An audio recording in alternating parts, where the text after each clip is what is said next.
Warning: this podcast features adult subject matter, adult language, and things not meant for children to hear. Viewer discretion is advised. You've been warned.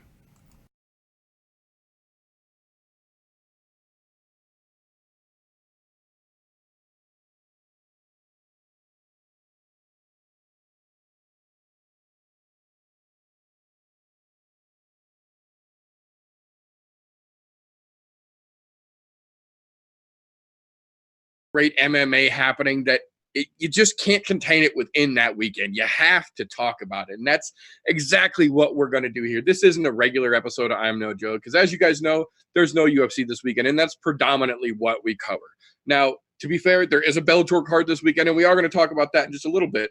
But holy shit, boys and girls, did we have so much go down on the UFC 241 card last weekend. We had to talk about it. So before we get too deep into it here, first and foremost, my brother from another mother, my Wednesday night homeboy, the one and only Golf T Vapes is here with me. How the fuck are you doing, brother? I'm fantastic. And for anybody who's watching and watched last week's episode, my apologies. If you missed my show last night, you'll understand. I took a week off from YouTube last week. No show last week. Didn't do this last week either, which I'm really kicking myself in the ass about, because, man, did I ever want to talk some preemptive shit about a one DC, but it didn't even matter because those thoughts had come to fruition, and I didn't even have to put them out on the air, which was fucking fantastic. So, Very true. Very true. Glad to come back and we'll at least talk some shit afterwards, because goddamn, we're gonna. Yeah, we're gonna most definitely. So, first thing we want to do here, like I said, we are going to get to the Bellator 225 card, because there are absolutely some matchups on there that definitely deserve being talked about, given a little bit more spotlight than maybe Bellator generally gives. Not that we've got that big of a fucking reach, but for the folks that are watching, it hasn't very much been publicized to the potential I think it could have been.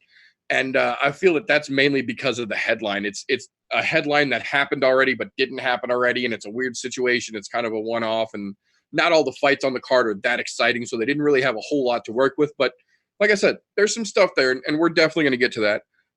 Now, a little bit different because, like I said, this is not a regular I'm No Joe episode, so we're not going to do a news and recent events segment. I do have some news and recent events started here, but we are saving that for next week's episode when we talk about the UFC going to China and all the crazy bullshit that's going to be attached to that shit show. But for today's episode, we are going to start right at the top. We're going to give a little bit of a recap, a run back, a talk through, whatever the fuck you want to call it. We're going to go over last weekend's UFC 241 card. So I will say it was difficult to do, but I made a point during last weekend's card to keep some paper handy, because I can't type notes and remember stuff. I can type it and then it just goes fucking away. I have to write it down. So I had some paper, I had my pens with me, and as I was watching the fights, in between the oh shits and the oh no, I was writing down notes about things that I wanted to make a point to come back and talk about here. So I want to start right at the tippy top. So if you guys watched last week's episode, the way that I described them opening UFC 241 was with a gal who's too small to be a featherweight fighting a gal who's too big to be fighting at featherweight. Or strawweight, rather. Excuse me. I apologize. I was wrong on both counts here. We get in the ring, and Mazo comes out and looking like a little Spanish olive oil from the Popeye cartoons, just put a fucking whooping down on the girl who, on the scales and in the face-offs, looked like she was almost a weight class different than Mazo. But oh boy, did she come out and do fucking work. So first and foremost, bravo, Miss Mazo. She definitely held her own, considering she looked significantly smaller. Even from between the weigh-ins and just to fight night, she looked like really super fucking small. It really much, very much gave me like a flashback of Dustin and Max. Like, you thought on paper, oh yeah, those numbers are the same, and then you see the two of them and you're like, oh no, that's I'm going, oh shit, we forgot Dustin actually put on pounds when he went up. Yeah. Uh, Yeah. what's funny is, speaking of the weight and size differences, I went back and I did some reading today. There was three fighters that came in with a 15% increase in body weight from official weigh-ins to fight night weigh-ins. State of California makes them weigh in That's prior right. and after. Right. Technically, they're only supposed to be within 10%. Some That's of them right. They were can't be more. 15% over. And if I remember correctly, this was one of those fights where one of them was 15% over. I think it was. I think And Homegirl they that could have was. they could have scrapped the fights, but they didn't, and I don't know why. I think it has something to do with the California's fucking rules and bullshit. Look, I get it. The whole we don't want to see people chop a fuck ton of weight. We want to see them fight at their natural weight class. I get where the state of California is coming from. And I'm all down for that, but it was something I just thought I would mention when we're talking about the size differences here, because there was a very noticeable size change between weigh-ins and then when they fought. And I wonder if the hydration had a part to play in that, because California's athletic commission, unlike a lot of states, not only do they make you weigh in twice when you do the actual weigh-in, but then before the fight itself, so they can make sure you're not gaining too much mass back. They also do required hydration tests. So you can't deplete yourself down too far to make weight, and you can't overhydrate yourself back to overcompensate for weight that you had cut before the fight itself. And I'm wondering if maybe, even though they were at the 15% increase in volume going back up from the weigh-in, if maybe it was they were allowed to fight because they stayed within the hydration range. I wonder if that might have been the fine-tuned little point that California went through and let those fights go on as well. But that's definitely an interesting point that I hadn't realized, that that many fucking people had ballooned up that far from weigh-ins.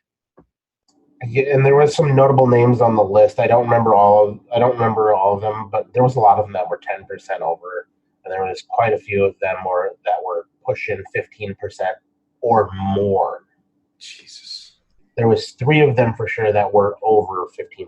That I do remember. Damn. Yeah. So, moving along from the Meso ass whooping that she issued, the next one I want to talk about, the next fight, Davis and Kang straight up went to fucking war. This is one where I expected, because these aren't two top tier guys, if you want to say that. Killer B's a bad motherfucker anytime you get him in the octagon. And that's why I made a point to mention that you're going to want to watch Mr. Davis go after it. But those two gentlemen went to war. My problem is, when you take a war like that to decision, we've said it time and time again, if you leave it in the judge's hands, you can't be mad at the decision.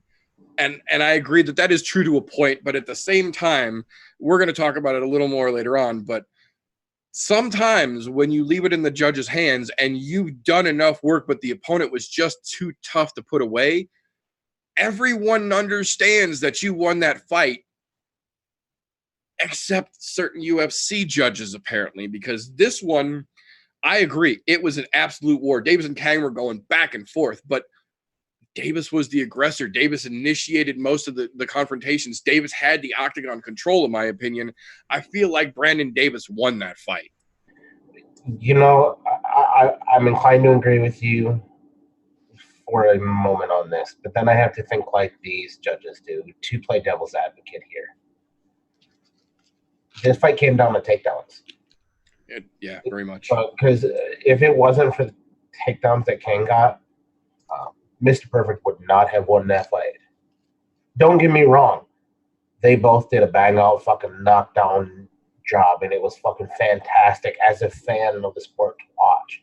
To watch two guys that are still fresh into their careers, getting their sea legs under them. That was the kind of thing you want to see. Neither one of them have anything to be ashamed about that fight. Win, lose, draw. Look, I get it. The record stumps on you a little bit, but that's something they're both definitely going to come back from, and they should both come back fucking phenomenally better after that. Absolutely. That put them both into deep water, put them both into the test, and to be honest, there's one thing I can say about this. Killer B held up to the expectations. Kang, feather in his cap, showed he is probably one of the toughest motherfuckers in the bantamweight division. Hell yeah.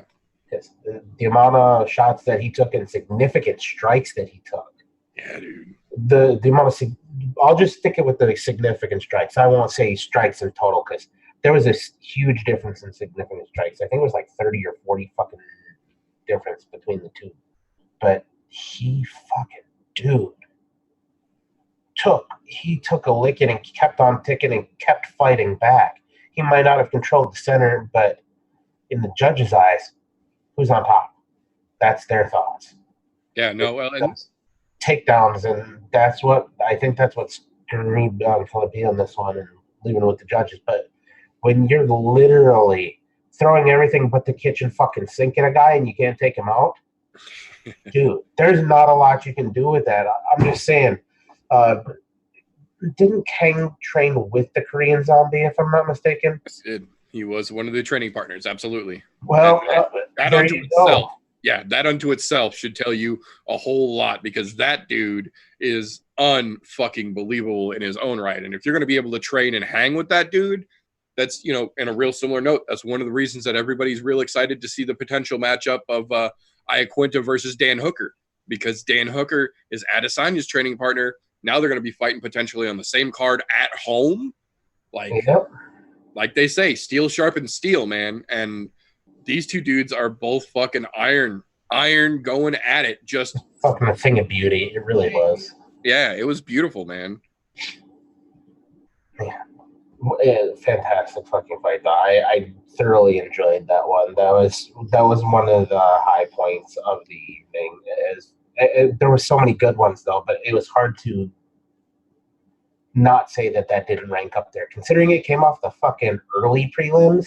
Yeah, and you could see that was the thing that I was explaining to my wife. Like, she kept mentioning that as they show the different camera angles and they kind of pan across the octagon so you can see the fight movement actually happening, you could see during the early prelims, that fucking stadium was empty. There was, if you weren't part of the fight camp for the fighters that were in the ring or part of the media presentation and judging scoring tables and whatnot that are directly ringside, there wasn't a person in a fucking seat in that stadium during these early prelims, and they missed out. They legitimately missed out on that Mazo knockdown, on this Davis-Kang war, and then on the Escobar fight that we're going to talk about in just a second here. And they were some fucking bangers, man. That was just fucking fantastic. The early prelims were really good this week. They absolutely were. I was fucking impressed. And then to close out the early prelims here, it's kind of an opposite situation that we had with Kang and Davis. Now, Jody went to fucking war with her opponent, but she had more takedowns and lost the fight, whereas Kang had more takedowns and won the fight. So it was another one of those, it was a fucking war, and they went to decision. They banged it out for all 3 rounds. But this is kind of what I mean about when you look at the judging and their inconsistency during some of these, and especially during a fucking pay-per-view event. One of the nights where you should make abso-fucking-lutely sure that the best, most competent judges you have available are sitting there to judge these fights. And then we've got an example just like this where you've got 2 very similar fights, albeit men and then ladies, but stylistically, result-wise, you got a pair of almost identical fights, and the decisions went opposite directions here. Like I said, I agree that Kang did get more takedowns in, but I felt that Davis's striking carried more damage and more significant control in his fight, and I think it's the same way here in reverse. I think Jody might not have had the most significant strikes, and she might have not been the first to get those strikes off, but her takedowns were more than enough, in my opinion, to compensate, especially if you're basing that decision off of the way that they scored the Davis and Kang fight. Exactly. So I feel like Jody should have won this fight, even though she didn't get the decision. I feel like if you're going to set a precedent with the way that the Davis and Kang fight was ruled, you should have held consistently to that, which means Jody and her excessive takedowns should have won her fight, even though she didn't. So, and this brings up a really good point. And there was really only with this fight, there's two things I really wanted to mention because it does go hand in hand with that whole takedown situation. One, unfortunately, California State Athletic Commission must have chosen the B squad to judge the fights because there was some fucking miserable calls between these ones where it looked like it should have gone the other way. B, those judges, I think they need a refresher class on the rules and how things are scored because I don't think they're scoring them properly. They're like, oh, that one looked fucking fantastic. We're going to give them this round. And to be honest, what I want to know is, are any of the judges actually fight fans, or are they just doing this for a fucking job? Because if they're a fight fan, they're going to understand the intricacies of the sport and actually understand what is actually significant here and what nullifies what. Yes, you have to follow the set guidelines that they have for the way things are scored, but at the same time, you can go, okay, well, this kind of nullified that, and this is how I give this 10-8 round to, or 10-9 round, as it were. Yep. Or it was fucking horse apiece. They got 2 knockdowns, 1 on each person, a 9-9 round. Whatever the fuck you want to do, but right. Please learn to score the fucking fights correctly. And it goes back to a point that most of the pros, and Joe Rogan most vocally out of anyone that there is out there, but a lot of the pros agree with his sentiment here in that if you're going to judge a fight, you should have been in a fight at some point in your life, because there are, I think he said when they looked at the numbers, like 85% of all the officiating judges who are like accredited to the athletic commissions and can judge MMA fights like this, not only have they never been in a fight, they've never done any kind of training at all. And when put on the spot, several of them have contradicted themselves in how they've scored fights because they don't know what they're watching to score it. Yep, and that's a problem. The only other point I wanted to make to this fight itself, other than the fact that it was a fantastic fight as well. Hell yeah. Hannah needs some help on the mic. Somebody get that girl a goddamn speech coach quick. Yeah. That was the worst fucking interview I've ever seen ever of somebody who just won. How the fuck do you get nervous after you're just in there beating the brakes off of somebody else? You shouldn't be nervous at that point. There should be no nerves left in your body. Your mouth should just fucking run like a motorboat. You should be saying, my goddamn coochie is hot. Somebody got a towel to wipe this bitch off with. Take a fucking goddamn lesson from the Black Beast. Just say whatever comes to your mind. Don't go in there like a goddamn church mouse. Please, somebody get her a goddamn speech coach. To be fair, I would probably laugh my ass off if the next time Hannah was on the mic, she just said, my balls was hot. Yeah, I would laugh my ass off too. That was the only other really bad point I wanted to make about that fight, because that was to be honest, that was cringeworthy, the post-fight interview. Yeah. She did a fantastic job in the fight, and my hat's off to her for that. But look, you're just talking to Joe Rogan. Think of it like that. You're just doing him. He's just got a microphone here to record what you're saying. Yep, exactly. How are you? Are you nervous because of the cameras? If you were nervous because of the cameras, you probably would have fought a lot fucking differently. Right, yeah. You just went through the hard part. That's over. You did the fight. You won the fight at that. Like, literally, the hard part's over. You won. The only thing there is left to say is talk about the fight. You didn't even have to say anything fucking witty. Just say, yeah, this is what was going on. That's it. Call it a day. If you feel like calling somebody out, feel free.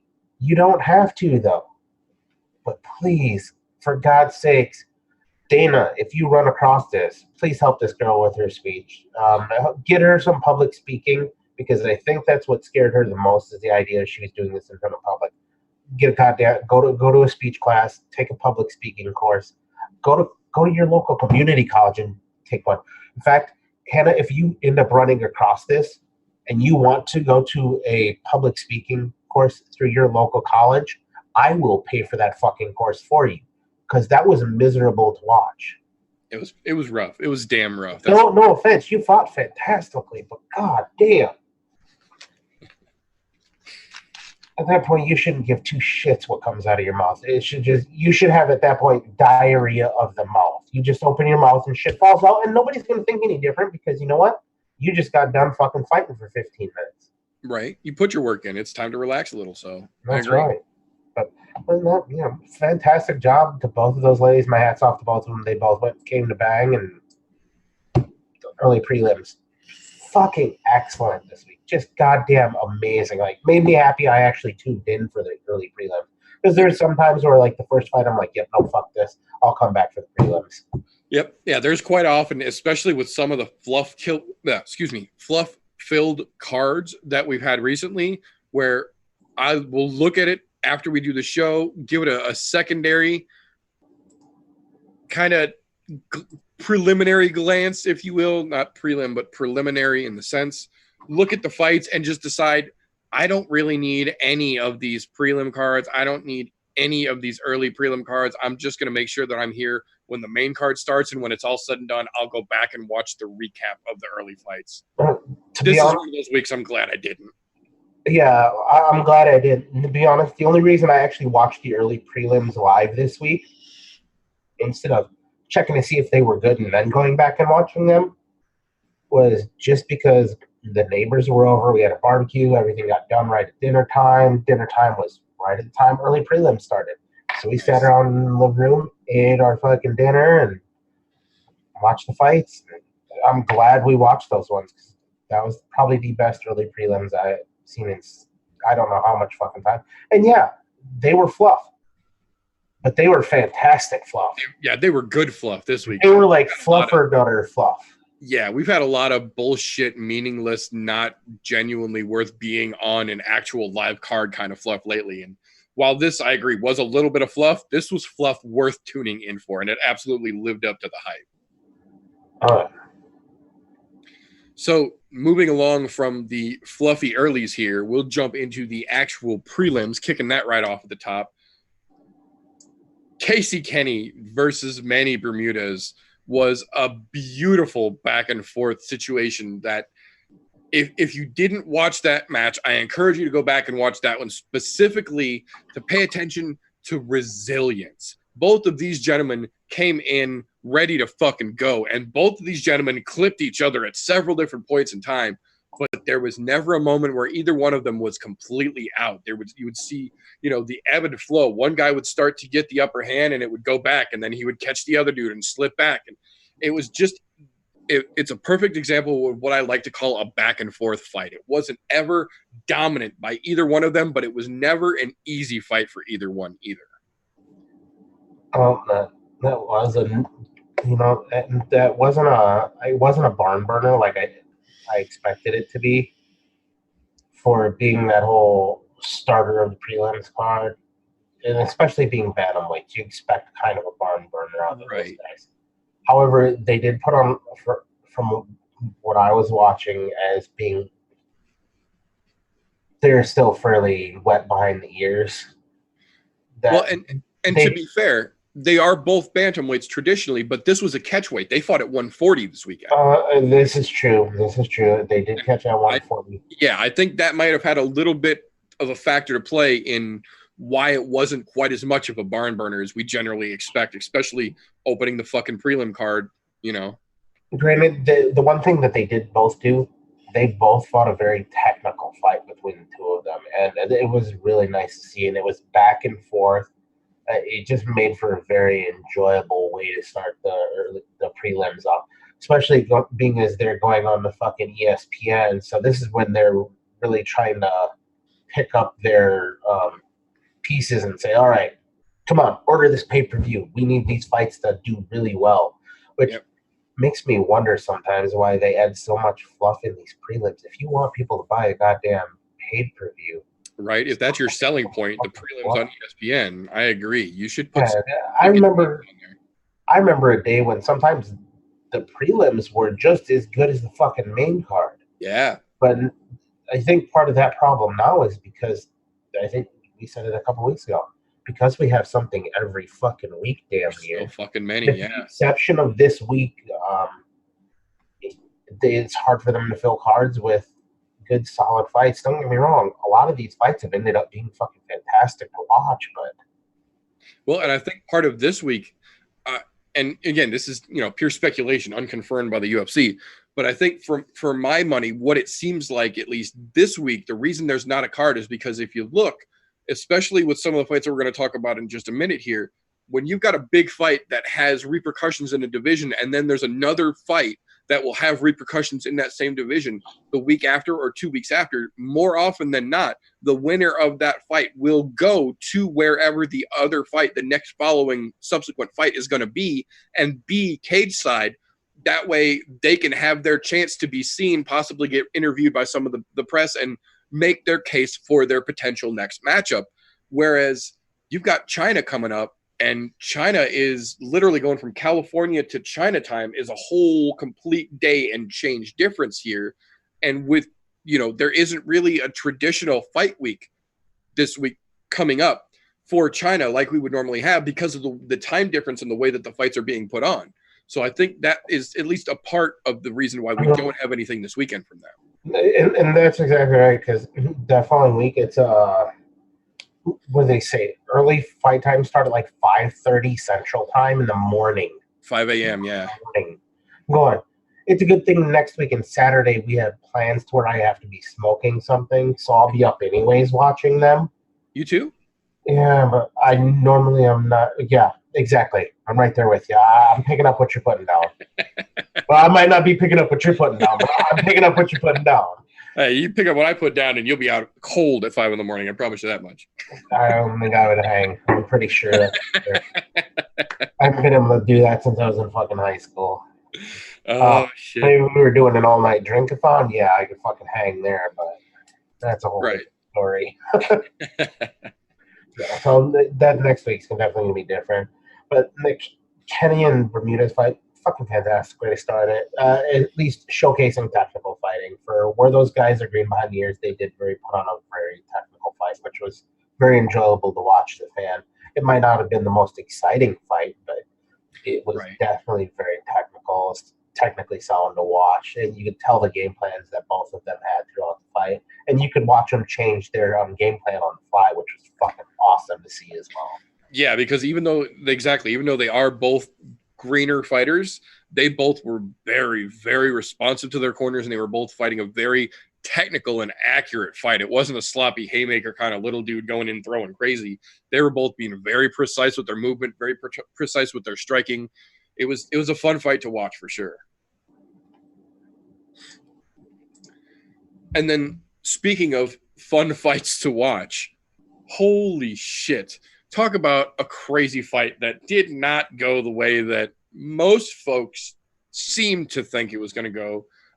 Christos Giagos and Drakkar Klose was, for lack of a better term, a 155 Ali-esque performance. Drakkar Klose went in there and literally just put on an MMA rope-a-dope. He let Giagos get in there and just wear himself out, trying to throw everything he could. And then you saw, as soon as Klose saw that moment in his head where the tide is starting to shift, this gentleman's starting to wane a little bit, you saw him push that gas pedal to the floor and just start creating pressure and opportunity for himself and pushing and pushing. And next thing you know, sorry, Giagos, not going to go the way that you thought this was. And you could tell by the end of the fight, Drakkar Klose was still pretty damn fresh, and he was starting to lay down very, very debilitating shots. Oh, yeah. It was getting ugly towards the end of that fight. It was getting real bad. Where I'm going, if they had another round, there's no way that Klose would not have finished that fight. That's what I was just going to say. If that would have been a 5-round match, Drakkar Klose would have had himself a KO victory in the fourth. I'd put money on it, man. That was great. And you're right. It was fucking Ali-esque if I've ever seen it. He had so much rope-a-dope going on there. It was just, it was a sight to behold.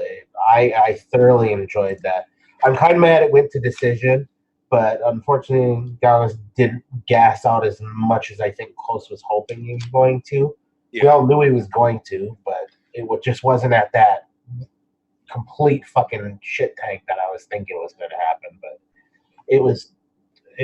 Drakkar Klose put on what an excellent display of how to handle a fighter who comes in hard and fast and knows that he has a weak gas tank. Yeah, absolutely. And he played it exactly right.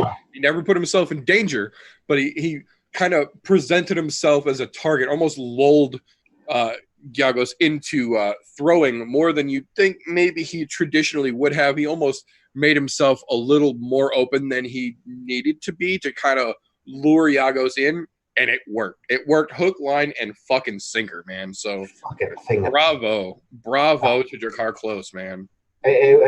As much as I hate rooting for Michigan, that was the one time I had to do so.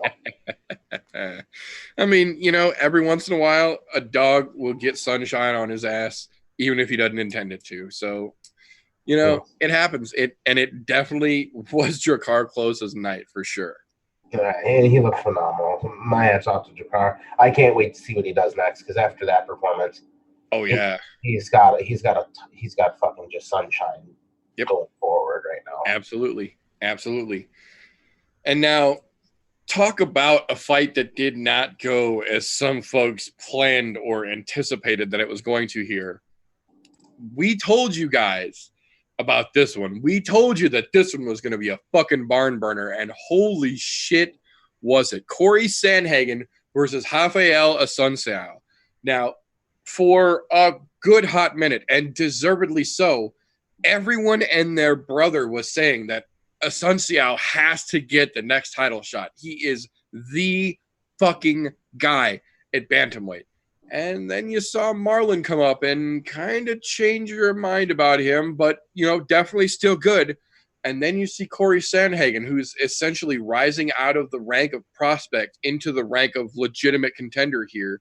And everybody kind of assumed that Sandhagen was going to come in. He was going to try and use his wrestling. He was going to try and use his grappling. But Asunciao was just going to be too strong for him and too fast for him.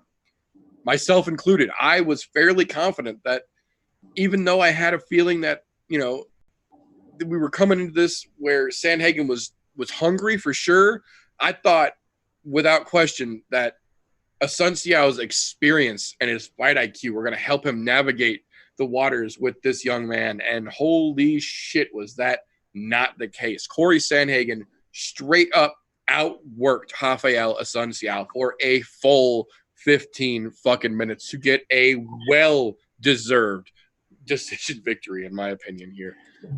This is probably the one time I will say the judges got it exactly right on this card. Yeah. There was some scorings on the card that I heard and I was like, eh? But this was the one definitely right on. To be honest, I wish I would have been on last week's show because this is the one where I had a feeling without a doubt Sandhagen was going to upset the entire fucking world on this. And he came in and he did fucking work. Just amazing work. Watching, he literally went from I'm a good, strong prospect. Now I'm a title contender. Yeah, top 5 at least in the very guaranteed. And if he's not, I know the rankings came out and I didn't even look, but he should be in the top 5 now after that because that performance showed that he's top 5 caliber. And yeah, he is got the caliber to take a shot at that title. I think he needs one more good fight with a top 5 contender. Agreed. And then he's got a fucking title shot. It doesn't matter whether it's 4, 3, 2, 1, even if he's ranked number 5, any one of those, and he's got a guaranteed fucking title shot. After that performance, he put on a fucking clinic to a seasoned fucking veteran of the sport. Right. That's what I was going to say. Not only did he put on a clinic, it's who he put that clinic on against that makes it so fucking devastating. And what was crazy to me is I knew Sandhagen was going to win that fight, but I didn't know it was going to be in that dominant of a fashion. Like my thoughts were, he's gonna get it fairly dominantly, but not to that extent. Because it's like there's no way Rafael Asunciao comes out there and just gets fucking paraded around like a show pony. And that's exactly what happened. He used him as a fucking set piece instead of what everyone else expected, and it was honestly a thing of beauty. And I can't wait to see what that kid does next because, man, the just the amount of work he put in on that fight was just a thing of fucking beauty. Like, Yep. they better start paying him because he's got a lot to go. And he's still young in his fucking career. And when you make that big of a jump and you do it that decisively, there's no questioning. That dude is for the real fucking deal. That's it. That's all there is to it. I feel bad for a Sunchild because I like a Sunchild a lot. I love watching him fight, but this is really going to drop him big in the rankings because I mean, Sandhagen, I think, what was he ranked number 10 prior to their fight or something like that? So he just broken into that top 10. But man, Hop, skipped, and jumped all the fucking way up to the top of the list, man. yeah, and they weren't. To be honest, you know what it looked like to me? That fight was set up. They thought they were setting it up to give Sunchild just a walk in the park, so that way, yeah, he could be next in line for a title shot. Yep, it sure the fuck did. It seemed like they were throwing him a young guy who really didn't have enough experience to win, as far as they could tell. They were throwing somebody to the Sharks. They were going to let a Sun Xiao, put on a class and show that he should still be in the top contention. And you better eat your motherfucking Wheaties, son, because Corey Sandhagen comes to play. Yeah, it was fucking crazy. Like, just that fight alone on the prelims had to have blown the top off of so many people's betting cards. Anybody who was betting per fight there, they lost a lot of money on that fight. Well, and it's actually ironic that you mentioned the money that was lost betting on that fight, because when we talk about our next fight, the premier fight on the prelims, Kama Worthy, who took this fight on 4 days' notice, 4 fucking days' notice, which rarely ever happens in the pros anymore. Usually, if it's that close, they'll scrap the fucking fight. Sometimes they pay the fighter, sometimes they don't. But usually, that close to the event, it's not going to fucking happen. No, not this time. Kama Worthy took this fight on 4 days' notice against Devontae Smith. And in doing so, when he knocked Devontae Smith's loudmouth ass clean the fuck out in the middle of the octagon, it was the single biggest betting upset by Vegas odds of 2019. Now, that says 2 things to me here. One, don't make stupid fucking hand signals with your fucking head every time you get any kind of victory, because then when you get knocked the fuck out, guess what the first thing everybody else is going to do to you? And 2, stop pushing fucking Dana White Contender Series fighters like they're fucking pros when they beat a soup can. Because sometimes you get in there with a real motherfucker and your hand signals ain't enough to keep you awake. Yep. And that was the other thing I did want to talk about. It's funny that the money kind of led into this one. At the beginning of the fight, Kama Worthy was a minus 1,000 underdog. Yes. I was like, are you fucking kidding me?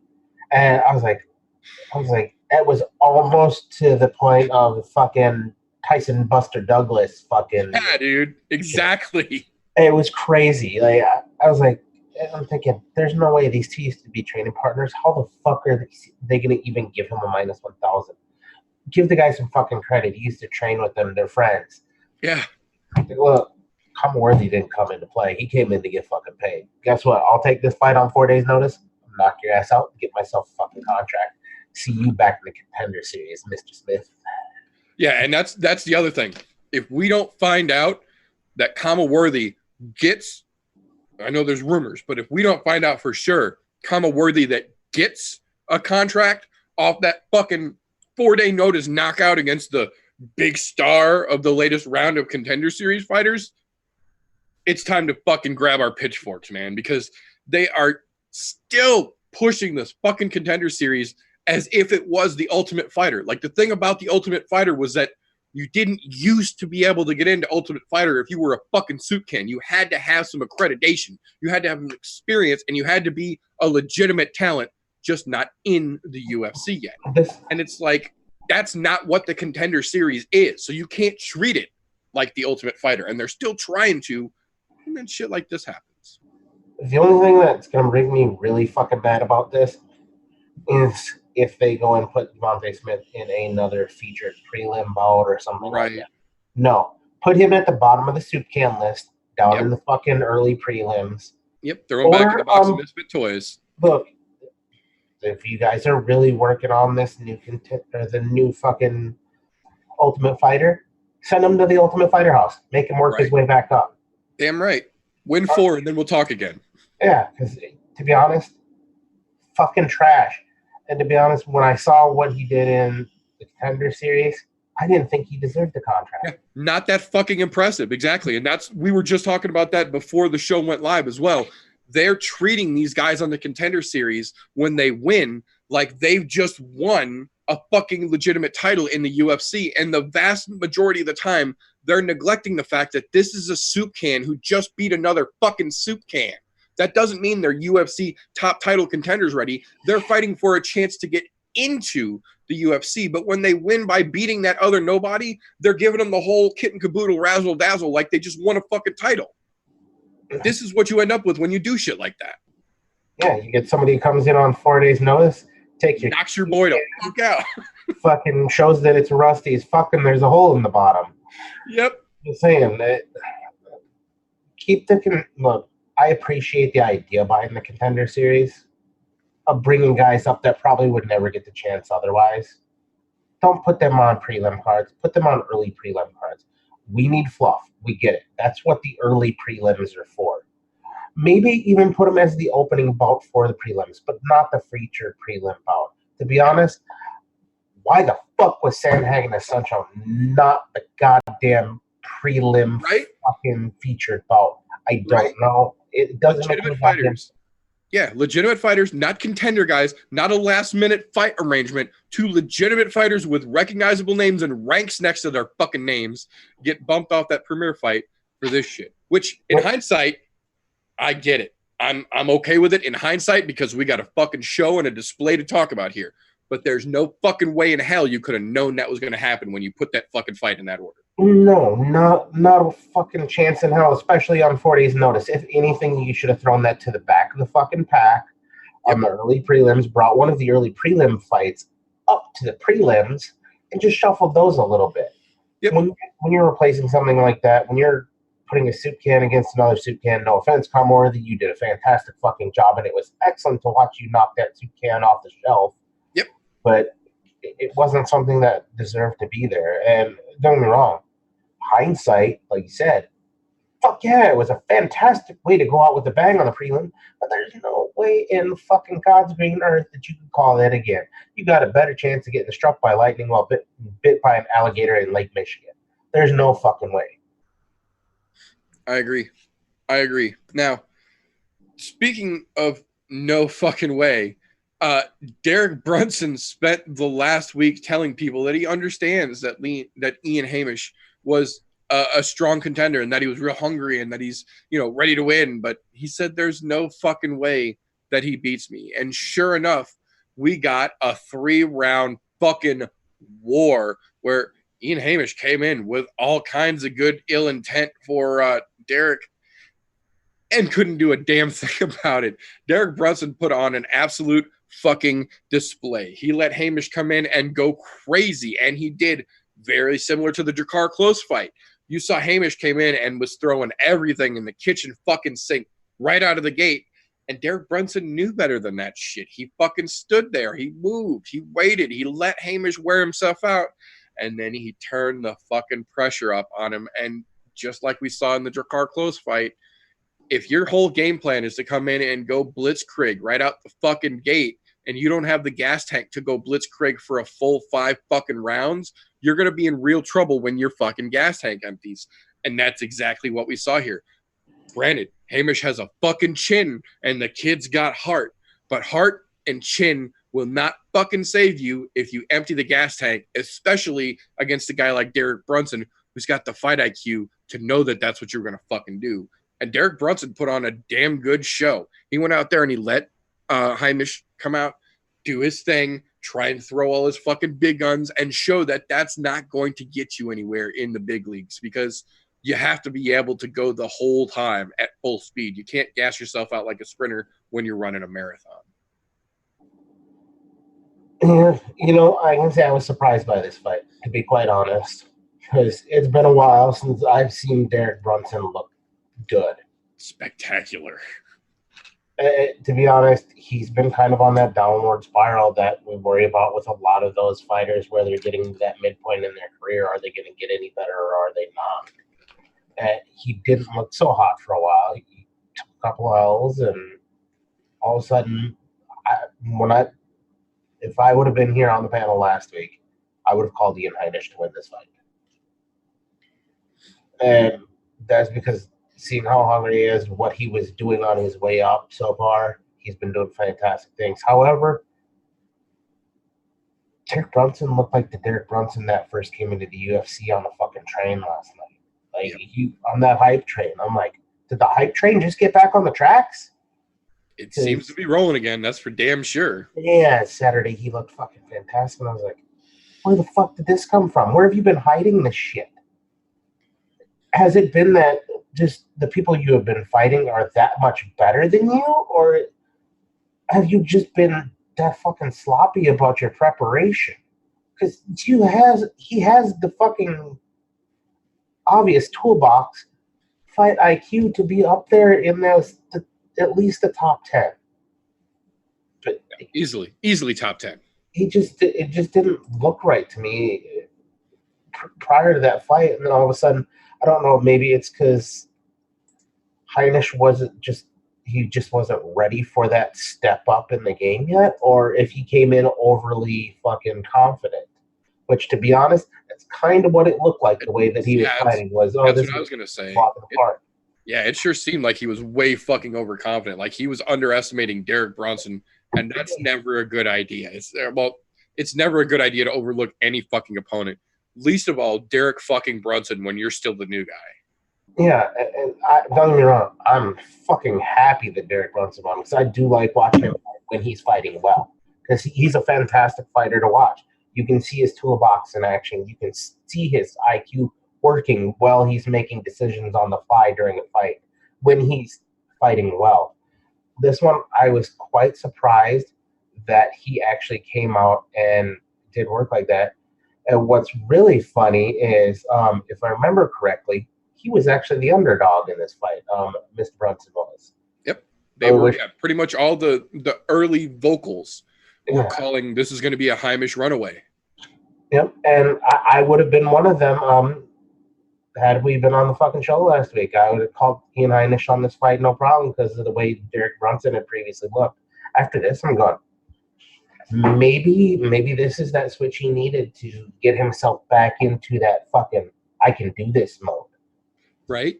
And I think sometimes that's what they need, is they need that little kickstart of, hey, I've been kicked to the ground enough. It's time for me to get the fuck back up. Right. A little boot in the ass to get the fire relit. And the way he did that fire had to be fully stoked and fucking ready to go, dude. Yeah, sir. I'm excited to watch his next fight, especially if he performs anything like that. Heinisch, go back to the drawing board. Stop going in there like a fucking bull in a china shop. You have a fantastic toolbox. There's a reason why you were fighting Derek Brunson. It's not because you're a soup can. You're a good, solid, middle-of-the-road fighter right now. You just need to go back and rethink the way that you're fighting.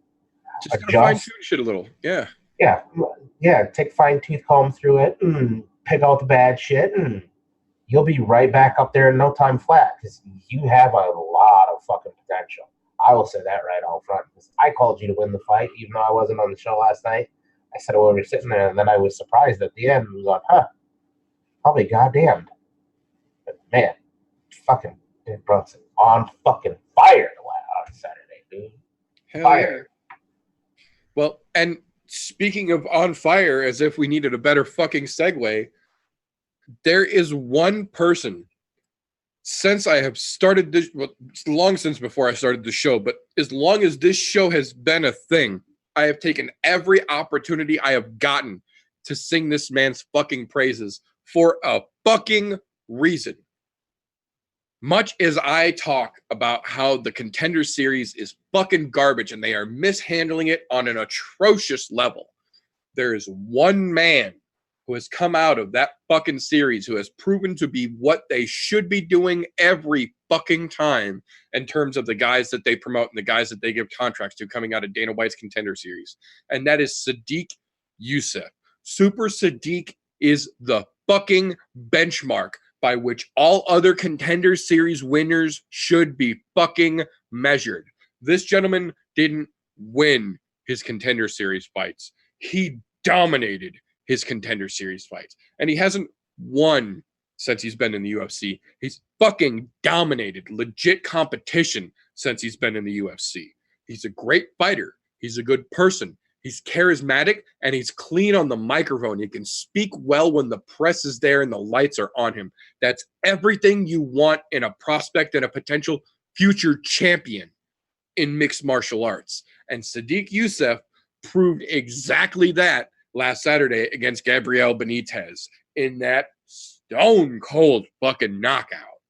This gentleman came in knowing that most people were overlooking him and disregarding him, and it didn't faze him a bit. He stuck to the game plan. He was consistent. He was precise, and he put Benitez the fuck away. And I'm telling you right now, if you don't tie this man to the fucking train tracks and let him get run over, he is going to run away with this fucking division real quick. Sadiq is one of the first guys that I have seen that is scary at 145. He's so smooth, he's so intelligent, and he's so precise. He could be a real legitimate problem for Max with a couple more good solid victories under his belt, I think. Yeah, I think there's the one thing I will say about this fight, other than I'm on the Super Sadiq train. That one. Choo-choo. All aboard, motherfucker. Yes, that dude, he is going to give a lot of problems. I think I'm more pissed off at this fight because he did not get put into the rankings this week. That fucking performance deserved rankings, period. Whether it's number 15 or fucking 14, or fuck, even I would have given him up to 13, because you know what? He put on a fucking hell of a goddamn performance that should have put him up in there with the likes of the rest of the featherweight division. The only other thing I did want to mention is I'm going to say this with all due respect. What the fuck happened to Super Sadiq's ears? Why are they so goddamn tiny? That is the only thing that scares me about Super Sadiq. Maybe that's where he gets all of his power from. Maybe it's because he knows, so there's a little subconscious shit. That fighter's looking at my ears. I need to fuck him up. I mean, ask Luke Rockhold how it goes when you make fun of something small about your opponent. Yeah, I'm just waiting for the next fighter to do that to Sadiq, because you know what? It's not going to end well for you. But, I mean, he might have some of the smallest cauliflower ears I've ever seen in my life. But, man, that dude, fucking KO first round. Why is he not in the fucking rankings yet? He has been destroying motherfuckers. Not just, look, they could have armies behind them. He would destroy them and their armies currently. Put him up in the rankings. If he does not have a fucking, like, to be honest, I hope he gets a top 10 ranked fighter next. I hope he does too.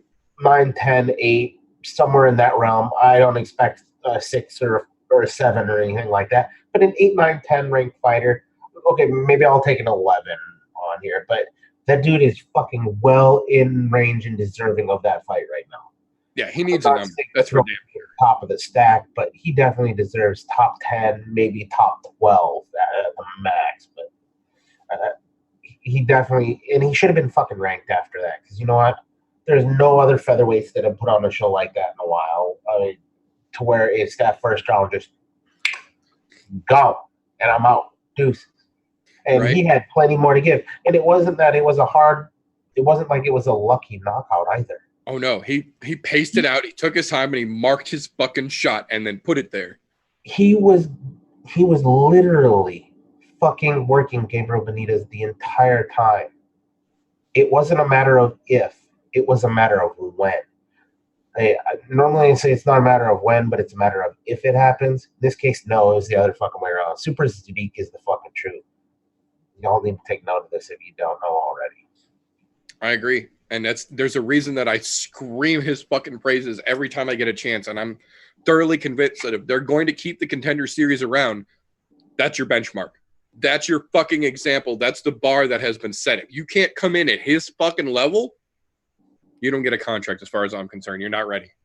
Yeah, or at least offer contracts to those people that deserve it, and not once. Oh well, he went for a takedown. Fuck off, cocksucker. Yeah. All right, that's out of my system because that still pisses me off. Well, and to be fair, Dana's dumbass in letting Brandon Loughnane go got him a contract with Bellator. Yep. Bellator watches the Contender Series to see what Dana's not paying attention to. They're not dumb. Yep. You fucking miss out on an opportunity like that. Like he was one that after watching his fight, so what, he went for the takedown at the end. Guess what?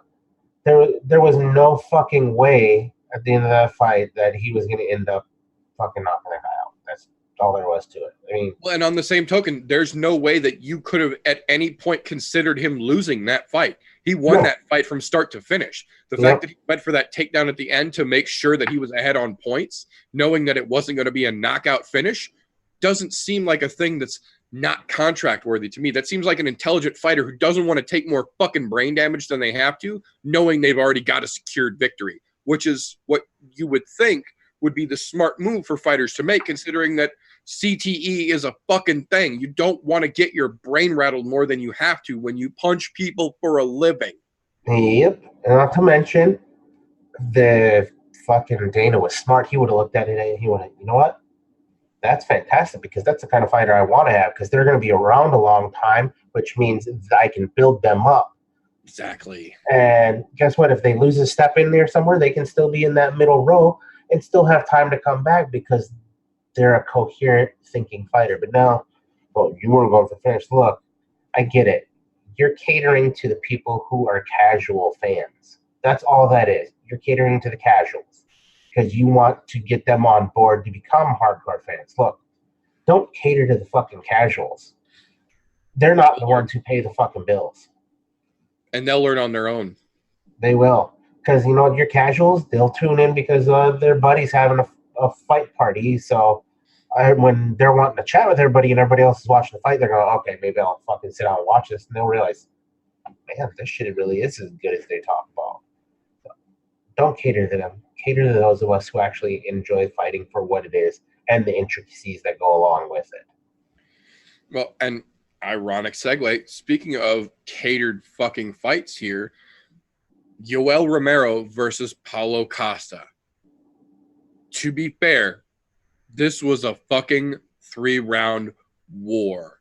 Both of those gentlemen hit each other with everything that they had, and you could see from how they both had been dropped throughout that fight that they were giving it everything that they had.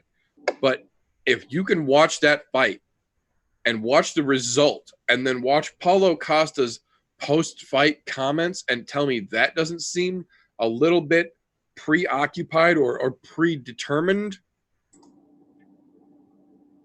I get that Yoel Romero is 43 years old, and you don't want somebody under suspicious circumstances with the USADA thing, despite the lawsuit being settled and being, you know, a giant Cuban missile. I get that you don't want to promote the old guys as your new potential contenders, but there's an argument to be made that Yoel Romero beat Robert Whittaker, should be the contender, and that he beat Paulo Costa on Saturday. But immediately upon Costa's victory, you saw the UFC start talking right away about how Dana's going to fly Paulo to Australia to be sitting ringside to watch the Adesanya Whittaker fight. How he's the next guy that you've got to watch. He's the next contender to get the shot.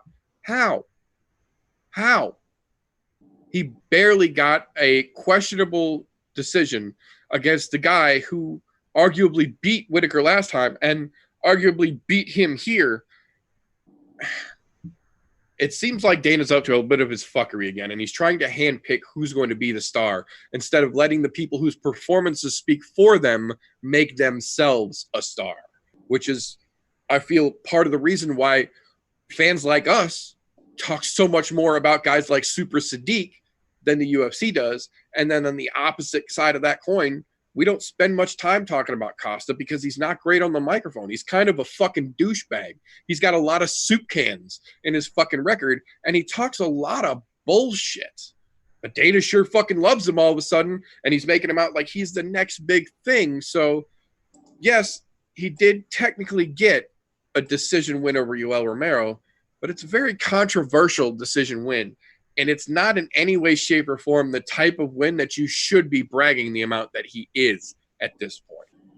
No, and when you break it down by the numbers, Yoel Romero won that fight. Look, even without the numbers, just the crowd alone, when they read that decision, that's the loudest that building had been all night in the boos that they gave for Costa's decision, so much that he had to wait for the crowd to stop booing so he could fucking talk. Yep. No one in that building other than those 3 questionable fucking judges and Paulo Costa and his team thought that he won that fight. And this is another part of that. Look, they had way more than one questionable decision that entire night. It makes you wonder whose hands are in what pockets, and well, if this goes to a decision, I need you guys to do this, unless it was blatantly fucking obvious. Don't get me wrong. I guess I could say it could have gone either way, but from what I saw, there's no way Yoel lost it. Which, for me, I will say this though. I actually was talking with somebody about this yesterday. I won't say 100% that Yoel won that fight. What I will say is it's more likely that either Yoel won or it was a draw than it was a victory for Costa. Yep.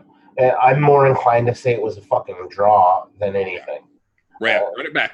Run it back. Quite honest, that one was one I went, they need to go 2 more rounds, like right fucking now. Put them back in there. Yep. Yoel still looked fucking fresh. Hey, he was still ready to fucking go. I'm going, don't get me wrong, I thoroughly enjoyed every minute of that fight. That was a fucking stand-up, fucking just bang-out war. Yep. And it was a thing of beauty to watch them trade shots and fucking knock each other down, get back up and go back at it. But I just don't see how those judges came to that decision. Look, it was clear to me that Yoel did not lose that fight. I shouldn't say that he won the fight because I can't say that because it was pretty goddamn close. But I can't say that he definitively lost that fight either. Now, the other side of that, this falls under that, we all hear the fucking speech, don't leave it in the hands of the judges. Unfortunately, for both of them, that's what it came down to. Yeah. To be honest, I did not see that fight going 3 rounds. I really did not. I honestly saw that ending in a knockout one way or the other. Especially after the way they opened that fucking fight. They both knocked each other down within the first minute of the fight. Oh, yeah, it was fucking crazy to see him going, yeah, this is not going to last very long. I'm like, well, I guess I'm not going to go take my piss now. Right? Yeah, it was a burn burner, but fuck, it was just another case of bad judging. I really think that they could have called this an honest draw and made them run it back fucking maybe in Dubai. Fuck. Add it to the card. Yeah, no shit, something. But it just wasn't definitive enough. And Paulo Costa, he is a fucking D-bag on the mic. Look, don't get me wrong. If Yoel gets on the mic, you're only going to hear 2 things, Soldier of God and I love you. Yeah. That's about it. We know what's coming out of his mouth, but at least he's not a fucking douchebag. Well, and to be honest, I don't think Paulo Costa has any business coming anywhere near a fucking title shot right now. In fact, I'll say it this way. If he fights Robert Whittaker or is it Adesanya, depending on who wins that fight, guess who's going to win that fight against Paulo Costa? Whoever's fucking fighting him. Either one. Yeah. Because he's not to their level yet. I still think Yoel is well above his level, especially when it comes to fight IQ. Yeah, he's fucking 42, pushing 43. But you know what? The dude is still, look, he's still a fucking legitimate fighter and legitimate fucking, in my opinion, title contention. Well, and proof in the pudding that Yoel is there and Costa is not. Paulo, in his post-fight interview, talking at the UFC post-fight press conference, said that during the fight, Yoel Romero actually legitimately caught him with a look over there. In the middle of the fight, he told Paulo Costa, look over there, and pointed at the fucking ground on the other side of the octagon. Costa's dumbass looked, and when he looked back, Romero's fist was right here, and he fucking clipped him one. He got him with the, what's that over there? Are you fucking kidding me? The grade school fucking... Right? That's some playground shit. Yeah. I can just say it was still it was a fantastic fight. Either way, I'm not thrilled with the way the decision went, but it is what it is. And just as a side note, I just did go back and double check. Corey Sandhagen got the fucking credit he deserved. He's now ranked number 3. Just because I wanted to know. Nice. Well fucking deserved indeed. It's time for either Cam, Aljamain Sterling, or fucking Marlon Moraes to shut up Henry Gay Hudo and take that shit away from him. It'll be a fantastic watch. I think Sandhagen definitely has the fucking wherewithal to do that. Not that Moraes doesn't, but he did just get fucking waxed on. So, well, and speaking of well deserved, I'm not surprised, motherfuckers. We called that shit. We called that shit. We called that shit. We said last week Diaz is going to be too fucking much for Pettis. And even though it somehow went to fucking decision, there was no chance in hell that Pettis was going to win that fight. Diaz, just like we said, was so much fucking better than Pettis everywhere that went. And I got to say, I was legitimately fucking impressed, and I was calling it out to the people watching the fight with me when it happened. That is the most intelligent and fight IQ driven I have ever seen Nate Diaz perform in the entirety of me following mixed martial arts. Nate Diaz is generally known to be a pressure guy, but he's generally pretty fucking dumb about it. As long as he can get in your face, get a Stockton slap, point at you and laugh, or give you the finger at some point in time during the match, that's all he's really generally worried about. This was not the Nate that we saw last weekend. He was moving. He was meticulous. He was doing everything he needed to do. He was putting the fucking black belt pressure on Pettis, rolling out of crazy shit that Pettis was able to catch him with. This was a Nate Diaz like we have not seen in a long time, if ever. And I think the most beautiful thing that came out of the ass whooping that Anthony Pettis got last Saturday was the call out for Jorge Masvidal versus Nate Diaz, battle of the baddest motherfucker on the planet belt. I cannot fucking squeal like a girl enough about how fucking excited I am for that potential matchup to come from this weekend's card. Yes, please. God, just do us a favor as a fan, throw us a fucking bone, and make it a goddamn 5-round fucking war. I don't want a 3-round co-main event. No. I want this on a goddamn pay-per-view. Make people pay to watch this shit because these two deserve it. And you know what? Build it and they will come. Set that fight up and that will get bought. Guaranteed. People love Street Jesus. People love Nate Diaz. You're talking Miami gangster, West Coast fucking gangster. Fucking goddamn cocaine versus weed. That's what we have going on here. When you're talking Miami versus California here, Florida, California, that's the difference here. Let's see what these two motherfuckers bring to the table. Make it fucking happen. Because you know what?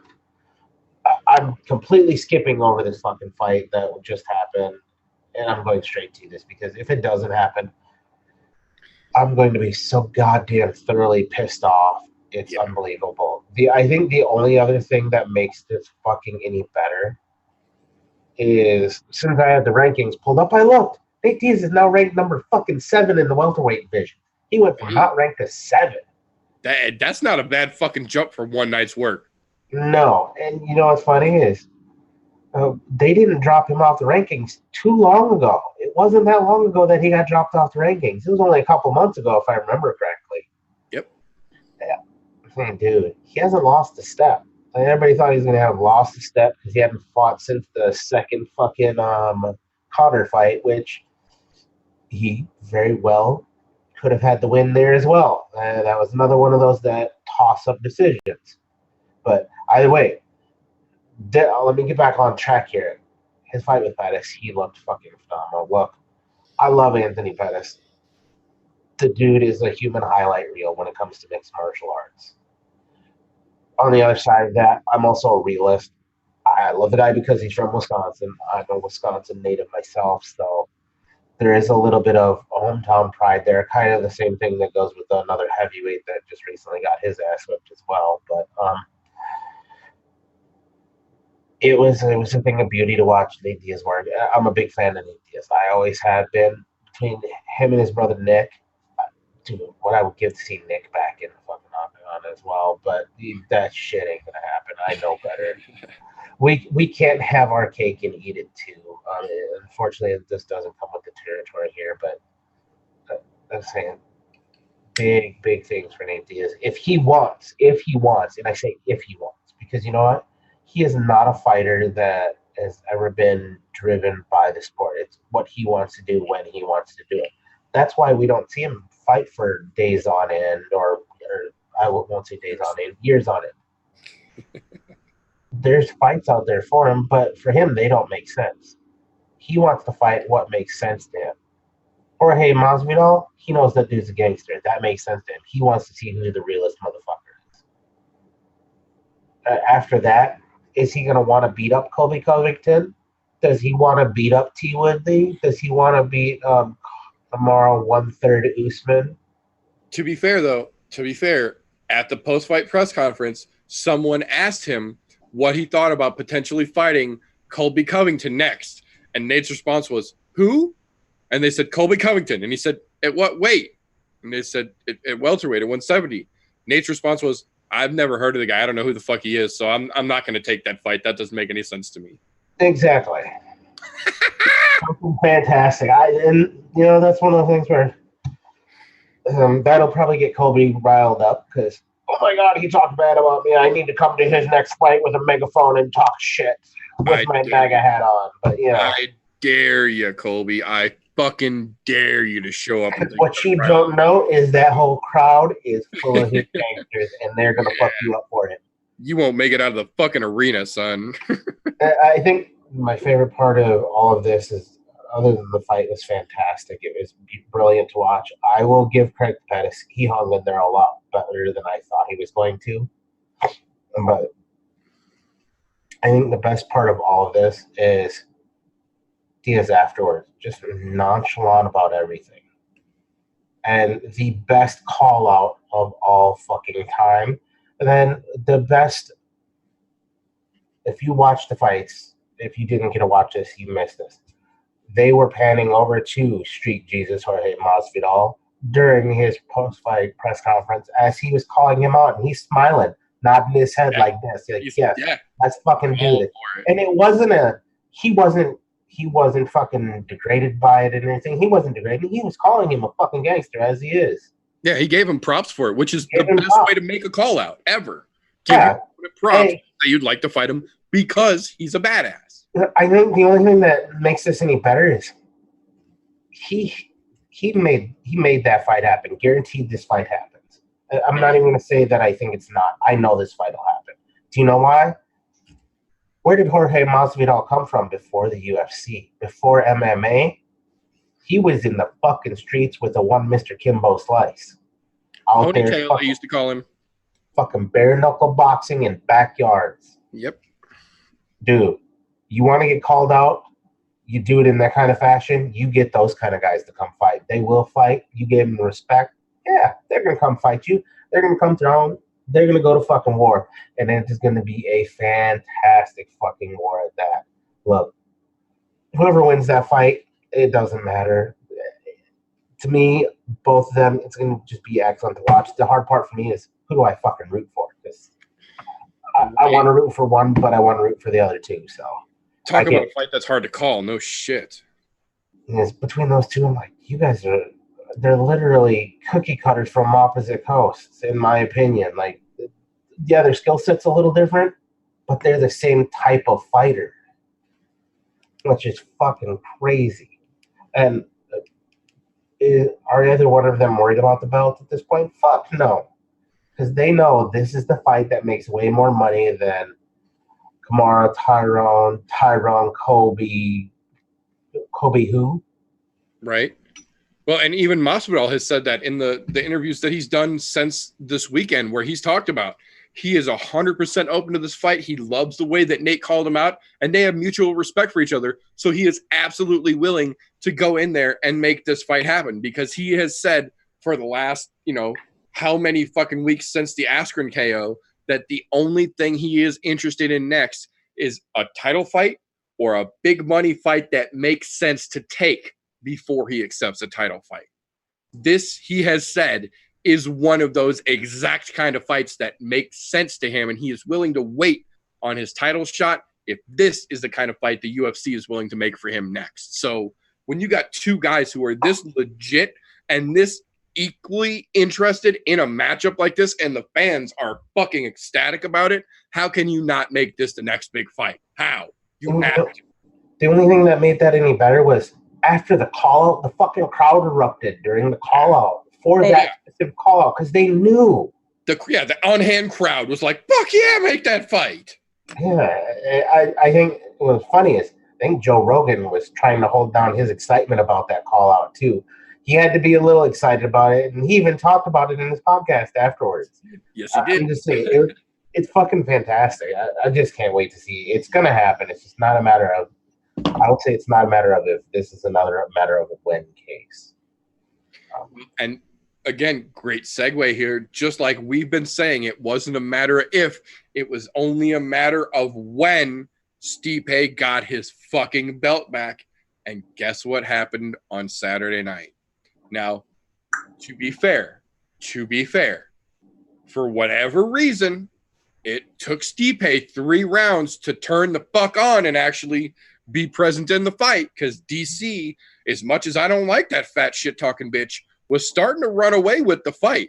He had all the fucking points for first round. He had all the points for the second round. And even though DC was not quite as dominant and Stipe was starting to wake up in the third, he won the third round too.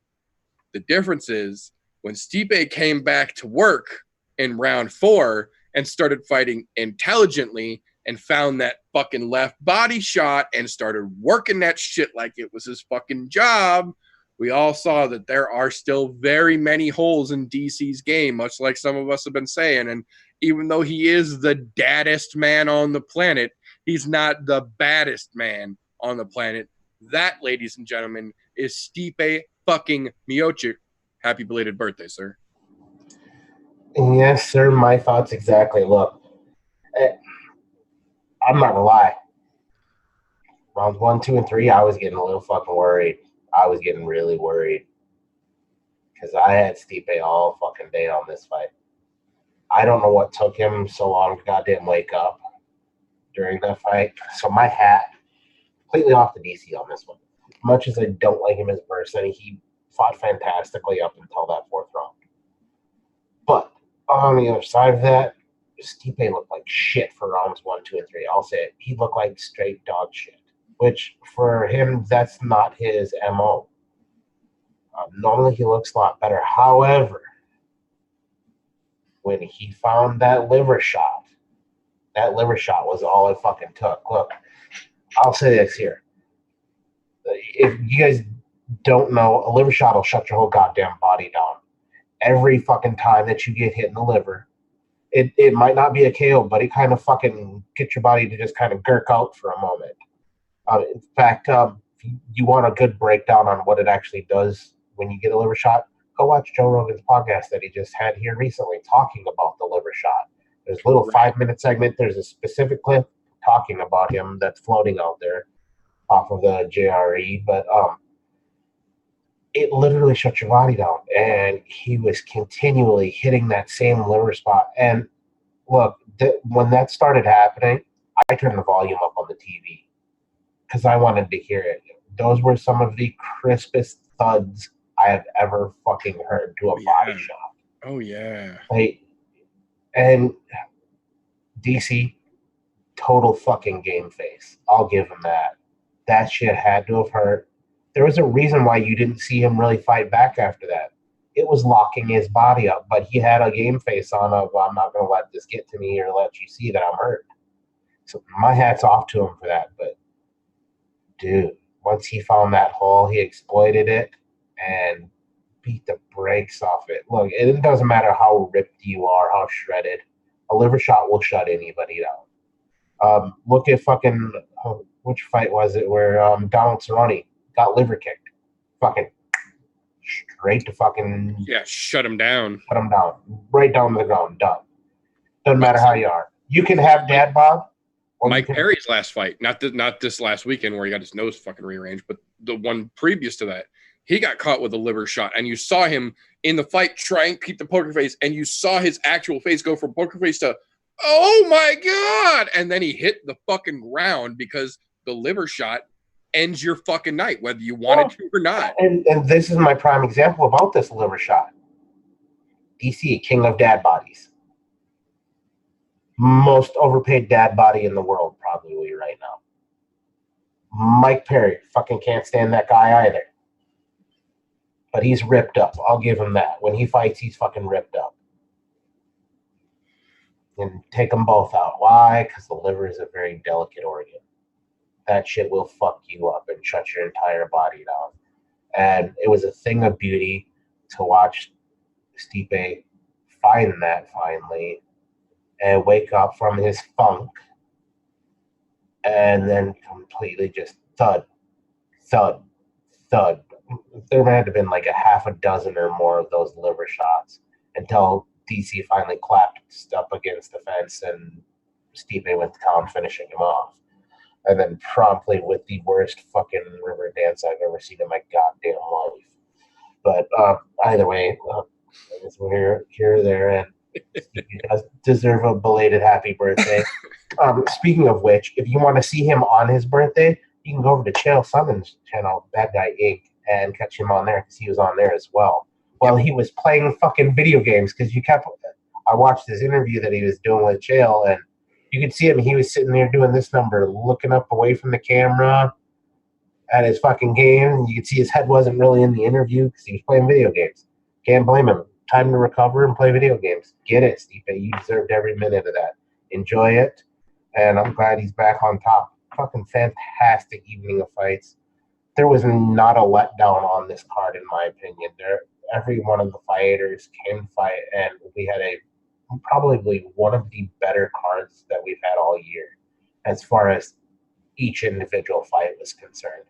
There was wars, and there was more wars, and it was just incredible to watch this weekend. It was by far the best one I've seen in a long time. And then back to its rightful owner goes the throne, so it's fantastic for me. A couple fucking crazy fights in there, but overall, probably one of the best cards of the year as far as exciting fights are concerned.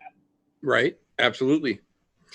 So now, speaking of potentially most exciting fights of the year, this weekend's Bellator 225 card has one of maybe not the most exciting fight of the year's rematch, but definitely one of the most watched fights of the year so far, even though it was only, a minute and a half long, minute 17 long, something like that. Bellator 225 is being headlined by the rematch of Matt Mitrione versus Sergey Karatanov. The first fight ended so painfully to watch and even talk about a little bit when Matt Mitrione unintentionally but full forcedly kicked Sergey Karatanov in the cup region so hard it ruptured one of his testicles through the cup and the fight had to be stopped. That's not anything that you ever want to hear about another man having to go through. But watching it live on television was painful as a man to see happen. And you could tell by the look in his eyes and the pain he was in that this was not bullshit. He got cracked and ruptured, and that's just horrible.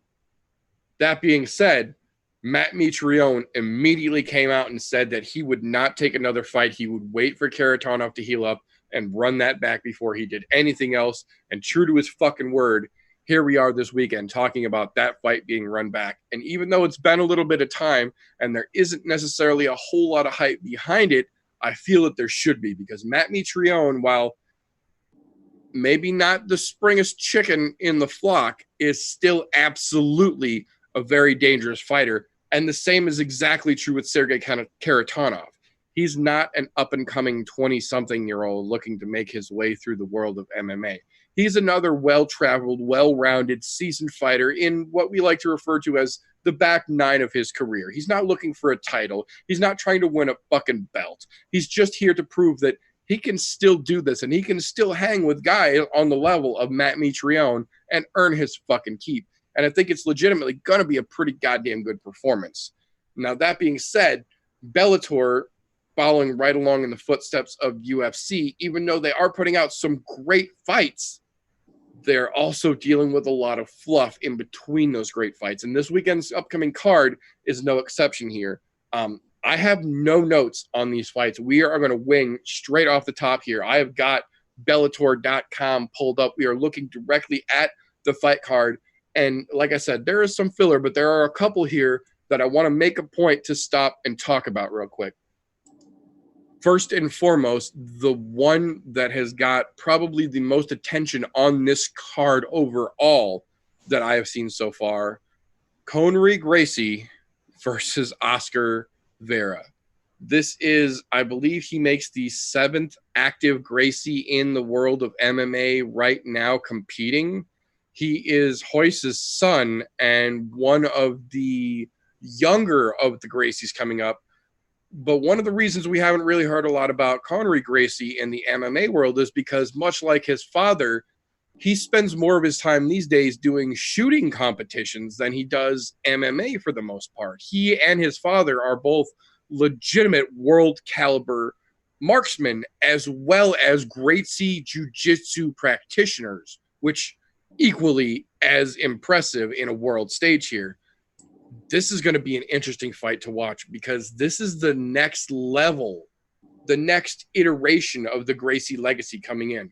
We've seen Crone, we've seen, the current era, I'll refer to it as, of Gracie's, and Connery represents that, the next batch, the youngest. This kid is 20 years old. I believe he's just getting ready to turn 21 years old.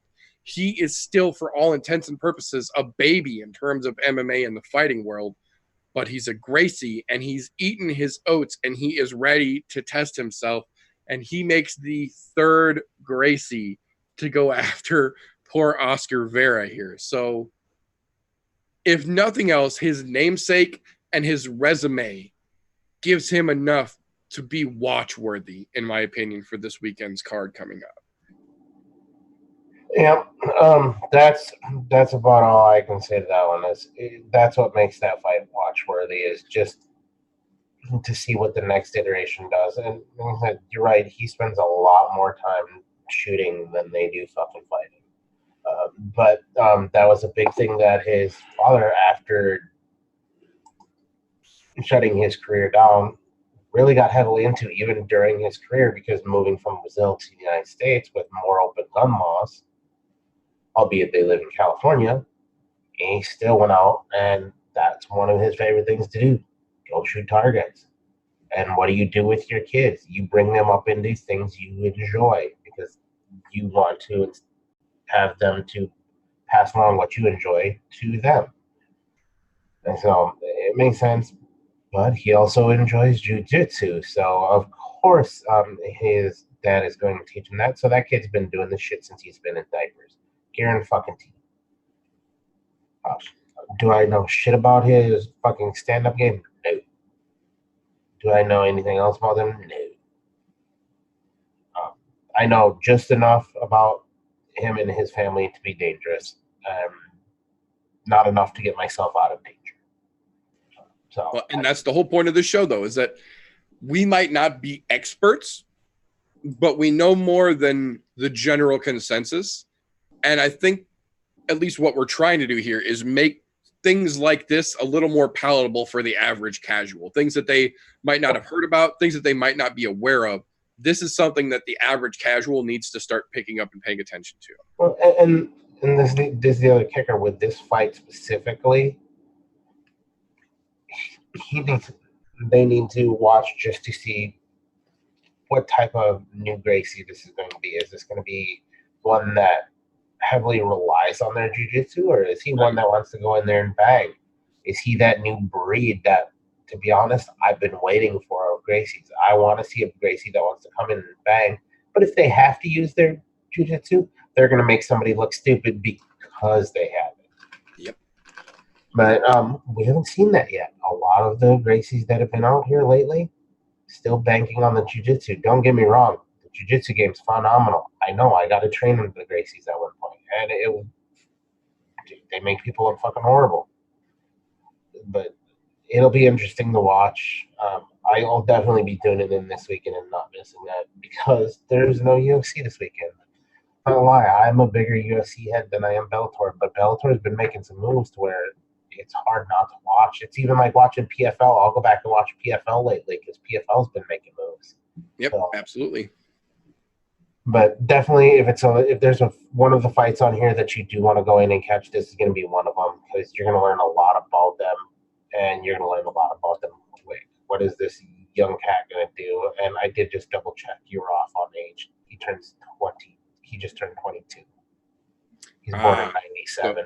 So I was off a year. He's 21, turned 22. Okay. Yeah, but either way, still young. Yeah. Either way, still young buck. That kid was still in fucking, let's see. He'd have been 7 years old. He was in goddamn second grade when I was in Afghanistan. So yeah, he's a young buck.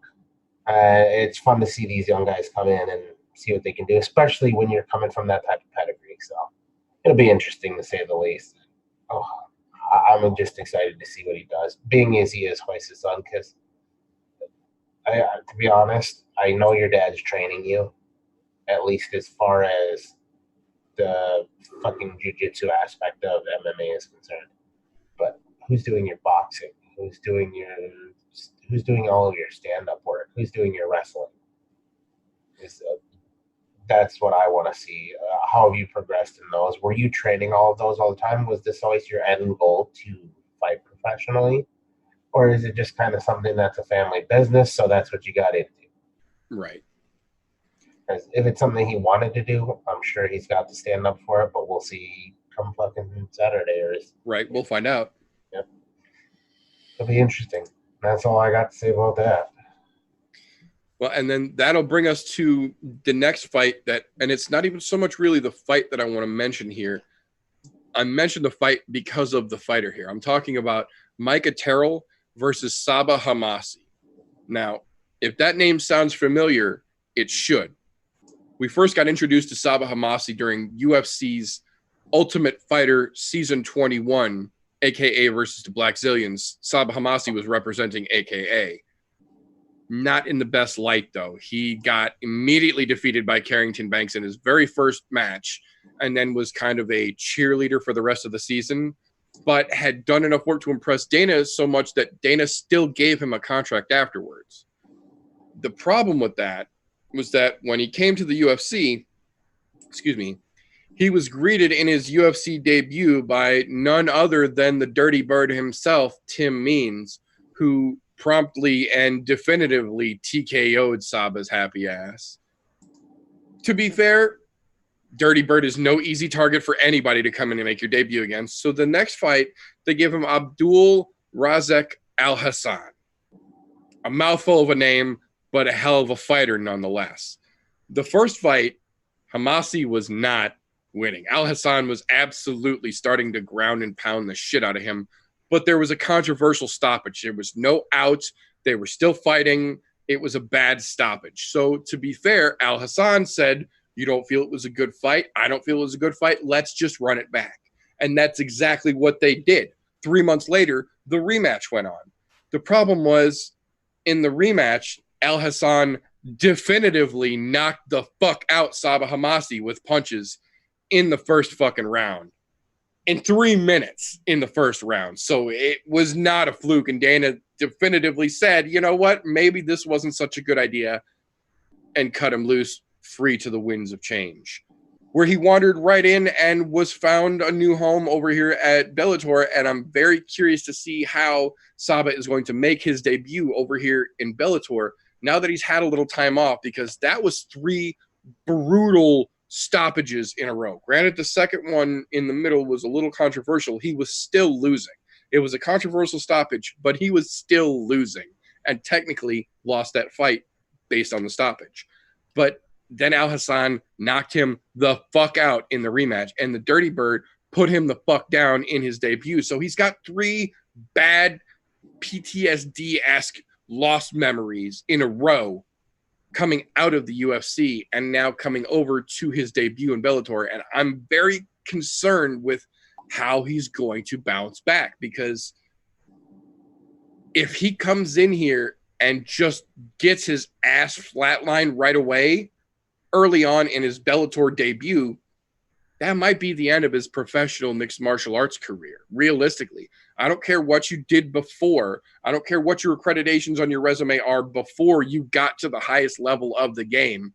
When you get vaulted into the spotlight from Ultimate Fighter to UFC itself and trip over your toes every chance you've been given so far, quite literally, he lost his first round to Carrington Banks in the Ultimate Fighter too. So technically 4 in a row, big L's. How do you come back from that? Can you make the mental changes? Can you make the game changes in your fight style to come back from that? It's going to be interesting to watch, I think. I don't think this is going to be interesting to watch at all. Purely on this fact. You had the sunshine on your fucking ass because you're the dog in this situation when they gave you a shot in the UFC. Not 1 shot, not 2 shots, but 3 strikes you're out. You failed and got lucky in the Ultimate Fighter that they gave you a shot.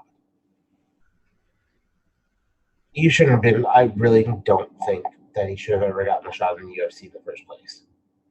As much as I love what Bellator has been doing of sweeping up a lot of the UFC's let-goes, this is one that I wish they would have left in the fucking street to be cleaned up by the street sweeper, because this is a useless fucking fight to me. Like, there's win, lose, or draw. I don't honestly care about him after that.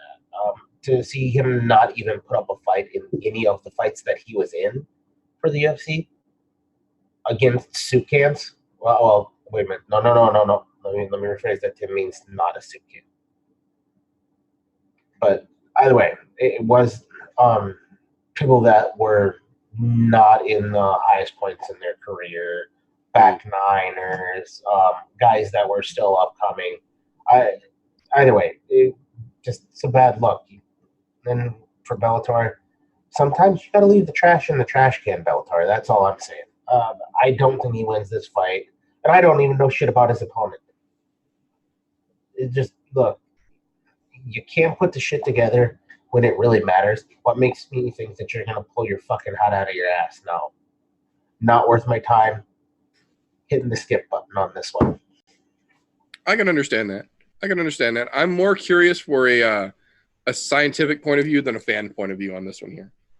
But on that same in that same vein, though, on that same note, in that same style of consideration, as well as a lack of consideration for a fight and a fighter, that brings me to the next one that I want to mention here real quick, and that is Joseph Creer versus one Austin Mr. Paige Van der Voort, making his Bellator fight premiere on the middleweight prelim card. So most casual fans will know who Paige Van Zandt is. And if you don't, give it a Google search and then scroll down for the first couple so you get past the titty pictures. Not that there's anything wrong with that. Not at all. I'm not saying they're bad. I'm just saying for this intention here, you're going to want to get past those because that's not what we're talking about right now. But once you get past those, you will generally start to see the couple pictures because they are out and about. The public MMA couple, Paige Van Zandt and Austin Vanderford, they've been training partners for years. They've worked together for years. He bought her new titties. I mean, you can't really be mad. But one thing he is not known for is his great MMA. He's been a fighter for a while. He's got some experience under his belt. He's 7-0 as a pro, but he's not in the UFC. He's never been a UFC caliber fighter just yet. And this is one of those situations where we talk about sometimes where just because you have an undefeated record doesn't mean you have an undefeated record, especially in guys coming out of smaller promotions where more often than not, that undefeated record is you going up against soup cans or guys who signed a waiver out in the fucking parking lot to step in and fight you. That's not saying that you have 7 wins over guys like the Dirty Bird, Tim Means, shit that's going to get you recognition in the fight world. But this could be that chance for him. So I did want to take just a moment here to mention Mr. Paige Van Zandt is fighting this weekend on the prelim card for Bellator. And I think that would definitely be something interesting for people to tune into, whether he gets his ass handed to him and we understand that Paige loves him for things other than his fighting ability, or whether he comes out and shows that he's legitimately a worth watching fighter and he's going to try and make some splashes. Mr. Paige Van Zandt fights this weekend, and I think it's going to be worth at least seeing how the result goes. Yeah, you about summed that one up to a T. It's worth seeing how Austin handles himself outside of fighting. I want to see how he shakes out once he gets in the octagon and he's not getting attention paid to him because of his wife and her tits. The only question I have now is wife and tits going to be in his corner? That's actually a legitimate question, and I hadn't thought about that, but that actually may be an advantageous thing for him. Yeah, she could corner him. She's a good enough fighter. I mean, she's fought in the UFC, so. Well, and it's not like it's out of the ordinary thing to see cross-promotional fighters being in the corner. Just, not long ago, we had Liz Carmouche versus Valentina Shevchenko, and the Bellator women's champion, Ilima-Lei Macfarlane, was in Liz Carmouche's corner because they're training partners. So It wouldn't really be out of the ordinary to see Vanderford making his Bellator fight here and have Paige be in the fucking, well, never mind. They don't actually have uniforms like fucking UFC, but you see Paige in, Austin's corner here. So there is that. One more that I want to not necessarily break down or give talks to, but has to be mentioned. You cannot mention this weekend's upcoming card without talking about what might be the single biggest draw for this card, and that is Corey Browning versus Nick Newell. This, ladies and gentlemen, is a fight that has tremendous implications the world over when this fight comes down. For the uninitiated, Nick Newell is a one-armed fighter. Is it his left arm? Yeah, I believe it's his left arm. He was born with just below the elbow. There's the remnants of what would have been some fingers, but he doesn't have a fucking full traditional hand. He doesn't have his full normal arm. That being said, he's been a mixed martial art fighter in several high-level organizations for multiple years now and has some very notable victories and fights. His biggest real, claim to fame was the war that he and Justin fucking Gaethje went through. So despite his handicap, Nick Newell does not consider himself handicapped and believes that he is legitimately on the level of a pro fighter. Dana just won't give him that fucking chance for whatever reason. Bellator, on the other hand, said, here's a one-fight contract, so let's get you in there and show people what you can do, and if you come in and perform, there's a multi-fight contract waiting for you behind this victory. I'm excited to see what happens here. I really am. If Look, you've seen any of Nick Newell's training videos, you're gonna overlook the dude when you judge that book by its cover. I fucking promise you, the dude is legit. yeah, it's definitely going to be worthwhile. Not to mention, I think this is a huge, huge step for Bellator. You know what? This shows when you're working on getting to that next level, even if there's something about you that might not be quite right, there's still somebody out there that will pick you up. You just have to work for it. Nick Newell is that guy who has fucking worked for it. Go back. There are videos of his other fights out there. You do have to do a little digging, but you can find them. And he's an shit. Just go follow him on fucking Instagram or Twitter or whatever. Wherever you would like. Yeah, whichever one of those platforms you feel like following him on, go give the dude a follow. Take a look at him. Look, there's handicapped and then there's handicapable. This dude is beyond handicapable. Absolutely. I won't fight him. I can tell you that. Oh no, I'm twice his size, and I wouldn't step in a fucking octagon with that guy. No, literally twice his size. You couldn't pay me enough to do it. There's other people you could pay me to get in there with, but that's just because I fucking hate their guts enough. But no, this dude, legitimate fucking contender here. Where I think this might be his big break that he needed, and then to be honest, I really hope he wins this fight for one reason and one reason only. So he can throw up one middle finger to Dana White. Right.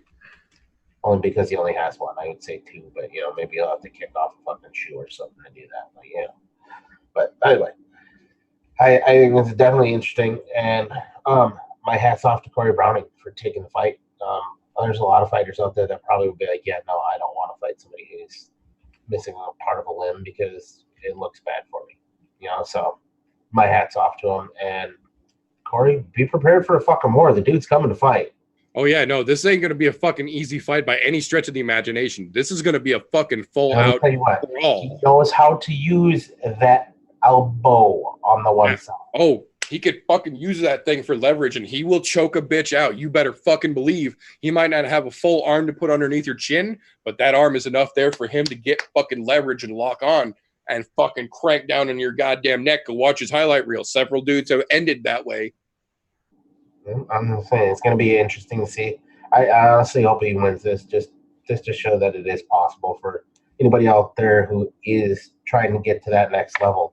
You always have a shot. You just have to work hard enough for it. That's all there is.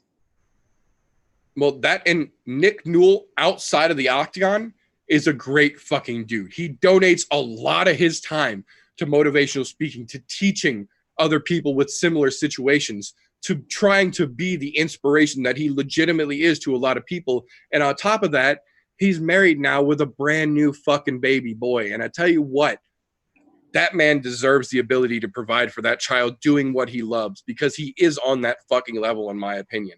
And I think this weekend is going to potentially give him the chance that Dana White wouldn't. I think Scott Coker in this situation is smarter than Dana White was, and he sees the opportunity to embrace Nick Newell and really let him shine under the organization. And I believe he will. I think he's going to. Not to take anything away from Corey Browning, because that dude is pretty damn good in his own right, and he knows that he's coming in here for a fight. But I think it's Nick Newell's fucking time to catch a break. Yep.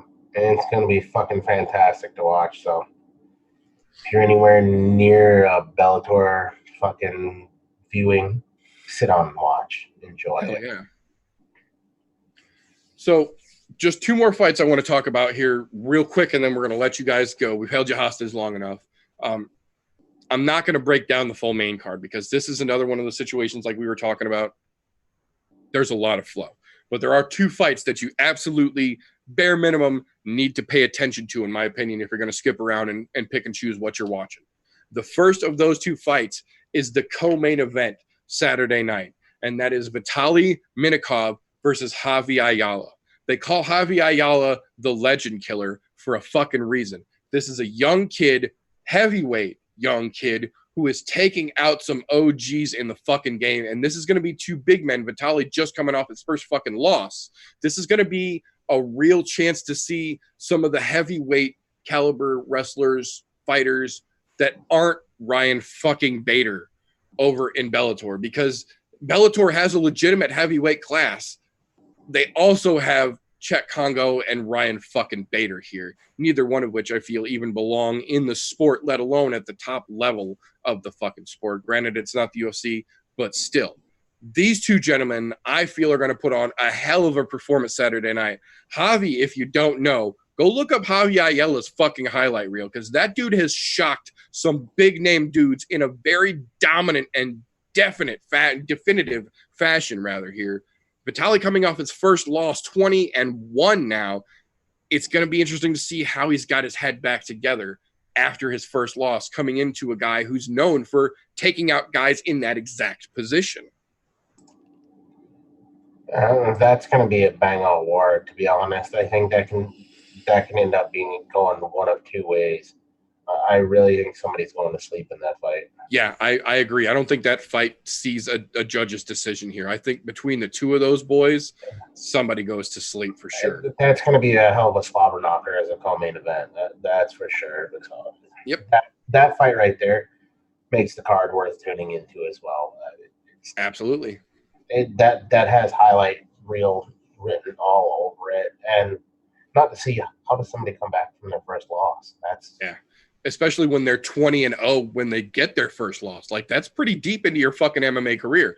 Granted, again, this is one of those situations where if you go back and you take that magnifying glass, there's some soup cans in the O column over there, but you're still 20-0. You're still 20 professional victories in. So even though there's a couple of soup cans on the tail end of that, there's still some legit fucking wins in that fucking record. So what I want to see on this here, because this is always my moniker on all fighters, you can be undefeated all you want. How do you learn from that one loss? How do you come back from it? Because you know what? That's what really makes a fighter look. Until you join that one loss club, you're not really a fucking fighter yet at that point, in my opinion. I agree. And I think it says a lot more. Better. Oh, sorry. Go ahead. No worries. I was just going to say, I think, in my opinion, it says a lot more about a guy who comes back from his first loss and looks as good as he did before than it does about a guy who brags about having a 0 in his loss column. I think that loss really shows you who a fighter is more often than not. Yeah, because and it's that fight right after that loss. That's what really shows what kind of fighter they are. How do they come back from that? Look, there's fighters out there that have 6, 7 losses on their record, but they're still at the top of the fucking game currently because guess what? They've come back stronger from those losses. How does Vitaly come back after this? And does Javi say, well, I don't care what happened in your last loss. Here you fucking go. Here's another one. Yep. And this is going to be, I think it's going to end up being a barn burner and somebody goes to sleep. Who, I'm not sure. But Likewise. we're going to see. Likewise. I don't think that's definitely not going the distance, though. No, I agree completely. And that's actually part of the reason why that fight excites me so much, is because that's two big dudes who are going to have a hell of a matchup. And I don't see any way that goes to a decision. I think both of those dudes are hungry enough. Ayala being the legend killer and Minikov coming off his first professional fucking loss. There's a lot of mental game coming into this, but there's a lot of power that you got to contend with at that same time. And then that's going to tie us into something that Bellator is giving us that I don't remember the last time the UFC gave us, and that's big men closing out the show completely. We've got the heavyweight matchup in Ayala versus Minikov for the co-main event, and then the main event is the rematch of Matt Mitrione versus Sergey Karatanov. So we've got big men wrapping the whole end of the show out here, and as if the legend killer versus a man coming off his first pro loss wasn't a big enough fight, we've got Matt Mitrione, who's arguably making a decent resurgence at heavyweight over in Bellator, coming off of a fight where he kicked a dude so hard he blew his nut in half through a cup. So this fight intrigues me a lot because these are two guys who are big power strikers with crazy wrestling and grappling ability, but You got one guy who's going to be gun shy to throw low kicks because of what happened in the last fight. And then the other guy who's arguably justifiably going to be a little gun shy from receiving low kicks because his ball got exploded by one. So this is almost more intriguing to me than watching a pair of guys coming in off of a loss, since this was a no contest. This is a fight for me that's going to be about who has adjusted their game and their mentality the most, because ending the fight with that kick the way Mitrione unintentionally did, and having the fight end from being kicked the way that Sergey did, there's going to be a little PTSD on both sides of the fence here. But for two big, strong fucking heavyweights who are known for going forward and letting them fucking fly, how do both of these guys come back from that? That is going to be a hell of a main event to watch, in my opinion. I don't think I could have said that much better, because that's a scary situation. To be honest, if you're Matt Mitrione, how do you even think about throwing a low kick at this point? Right. Like related, that's a scary thought, especially, look, before I get any further into this, my hat completely off to Matt Mitrione on this. He made a vow. He stuck with that promise. Said he would not take another fight until they could run it back. You could tell even in the post-fight press conference that he felt fucking miserable. No man wants to go and explode another man's testicle. It's just not something we go out and actively do. The only time that I'm gonna actively try to do some shit like that is if my life is in fucking danger. Yeah. And that's my only way out. Yep. But in this case here, where these guys are two professionals, that's Tartana. Look, this is a really bad way to put this, but that man has way more balls than I do. He's getting back in there with the same guy that did that, albeit unintentionally, to go in there and go to war again. The dude has testicular fortitude for days. I agree. Granted, it might be on the heel up, but he's still got balls big enough. He got a wheelbarrow through the doorway in front of him. That's right. Buffalo Soldier style, a South Park reference there for anybody. Red like Rasta. So, I'm 100% with you on this one. I don't know how this is going to play out. I think it's all going to depend on who can put that to the back of their mind and move forward, because that's a hard thing to do for both of them. Look, that was the nut shot heard around the world. It was. And it was rough. Look, that scars both of these guys, both physically and mentally. Matt Mitrione, not so much physically, but mentally, he's definitely scarred from that. Because you know what? That's not something you'll ever forget in your entire fucking life. Sergey Tartana, same there. Definitely not something he'll ever forget. Both for the physical and the mental reasons as well. So it's going to be, for me, this fight, it's going to be who is able to suppress that mental problem that will exist for the rest of their life long enough to get through this fight. Once this fight is over, I think they both put it aside and they'll be able to keep on moving along. Hopefully when they're done, everybody shakes hands, calls it a day, and moves on. But I don't know how to pick a winner for this one, just purely on the fact of how the last one ended so abruptly and with possibly the worst outcome that could ever be.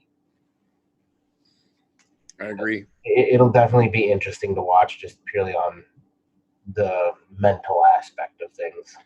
Right. No, I agree. And that's what I'm saying. On top of that mental aspect, these are two big, heavy hitting dudes. So this is going to be a fucking battle so long as we don't get a repeat of last time.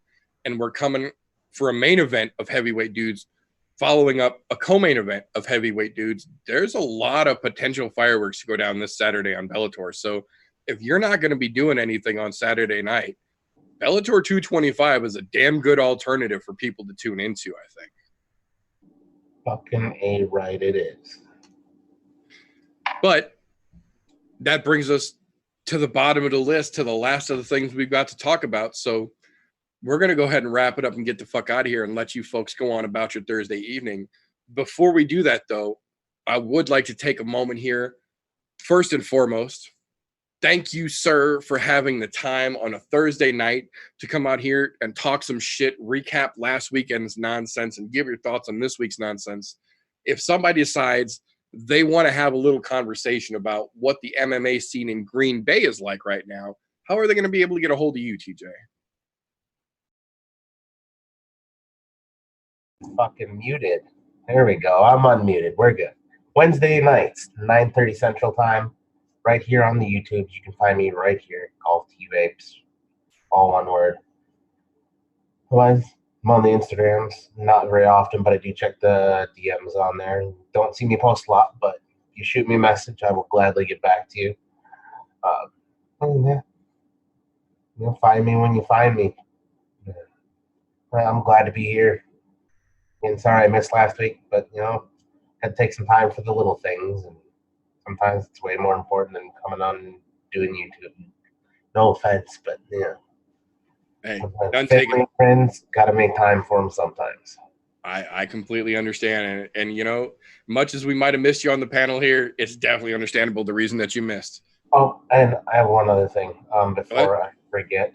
RJ, go fuck yourself. I had a feeling that was coming. But we're going to call it all for this evening. So if some point throughout our meanderings and ramblings here, we've made you giggle, give us a thumbs up. We'd appreciate it here. If we gave you some points of view that you maybe hadn't considered on your own here, maybe brought some points to light that you didn't realize, or maybe gave a perspective you hadn't thought about before, give us a subscription. Subscribe. The button's down there. Subscribe. Hit the notifications, because sometimes we do surprise shows like this. Share a show if we really tickled your fancy. We're trying to grow this damn thing, so tell your friends about it. We'd appreciate it greatly. On the other side of that coin, if you think that we're just a couple of dipshits rambling our asses off in front of a fucking webcam sitting on our couch, give us a thumbs down. We deserve it, and I won't even dispute it for you. But with that being said, we're going to call it all for now. So remember, folks, don't let ignorance stop you. You can root for anything. And in the words of one Nate Diaz,